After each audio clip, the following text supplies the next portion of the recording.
Jau šį sekmadienį Lietuvos tradicinio karate laukia didžiausias metų įvykis. Garliavoje vyksiančiame 11 tradicinio karate čempionate ketina dalyvauti gausus būrys sportininkų. Pasak asociacijos prezidento Giedriaus Dranevičiaus, tokia dalyvių gausa džiugina. Šiandien dieną yra užsiregistravę 220 dalyvių jau.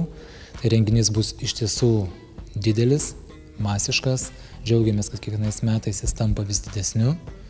Aišku, teisėjams didelis krūvis, sportininkam irgi prireiks ištvermės visą dieną praleis salėje, bet tikimės, kad praeis sklandžiai. Rimtai ruošimės.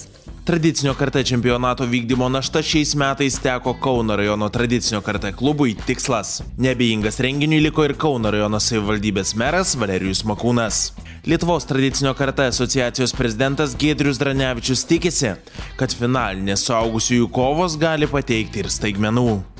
Visuomet yra favoritai, tam tikrai favoritai, iš kurių mes tikimės, bet kaip pernai metų čempionatas parodė, kad Paulius Mackonis iškovojo 5 medalius,